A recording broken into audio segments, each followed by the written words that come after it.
Kushner omitted meeting with Russians on security clearance forms. When Jared Kushner, President Trump's son-in-law and senior advisor, sought the top-secret security clearance that would give him access to some of the nation's most closely guarded secrets, he was required to disclose all encounters with foreign government officials over the last 7 years. But Mr. Kushner did not mention dozens of contacts with foreign leaders or officials in recent months. They include a December meeting with the Russian ambassador, Sergey I. Kislyak, and one with the head of a Russian state-owned bank, Vnesheconombank, arranged at Mr. Kislyak's behest.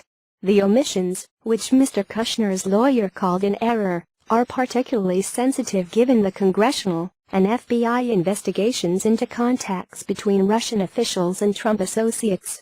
The Senate Intelligence Committee informed the White House weeks ago that, as part of its inquiry, it planned to question Mr. Kushner about the meetings he arranged with Mr. Kislyak, including the one with Sergey N. Gorkov, a graduate of Russia's spy school who now heads Vnesheconombank.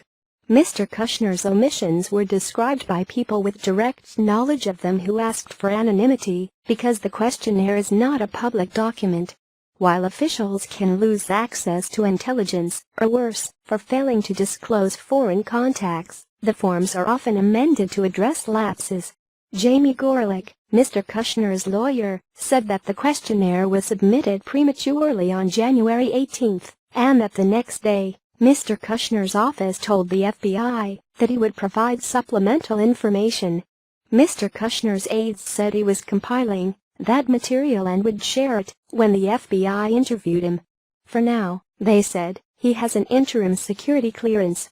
In a statement, Ms. Gorlick said that, after learning of the error, Mr. Kushner told the F.B.I. During the presidential campaign and transition period, I served as a point of contact for foreign officials trying to reach the president-elect. I had numerous contacts with foreign officials in this capacity. I would be happy to provide additional information about these contacts. No names were disclosed in that correspondence. Applicants for major national security positions must submit a lengthy F.B.I. questionnaire as part of a background check. They are asked to list the dates and details of all contacts with representatives of foreign governments. This is not just bureaucratic paperwork. The form warns that withholding, misrepresenting, or falsifying information could result in loss of access to classified information, denial of eligibility for a sensitive job and even prosecution. Knowingly falsifying or concealing material facts is a federal felony that may result in fines or up to 5 years imprisonment. Clearance holders are often allowed to amend disclosure forms and avoid punishment if omissions are deemed oversights rather than deliberate falsifications, and prosecutions are rare. Mr. Kushner is the second top White House official to have problems concerning his dealings with foreign officials.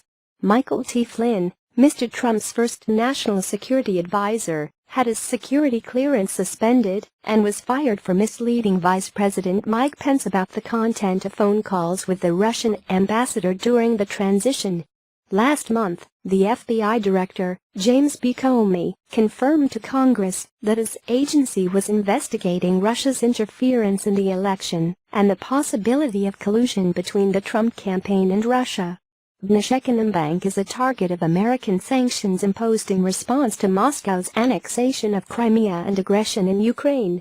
It is controlled by members of President Vladimir V. Putin's government, including Prime Minister Dmitry A. Medvedev, and has been used to bail out oligarchs favored by Mr. Putin and to fund pet projects like the 2014 Winter Olympics in Sochi. Mr. Kushner has said he did not discuss sanctions with Mr. Gorkov, the Russian banker. Mr. Gorkov declined to comment on the subject of whether sanctions were discussed.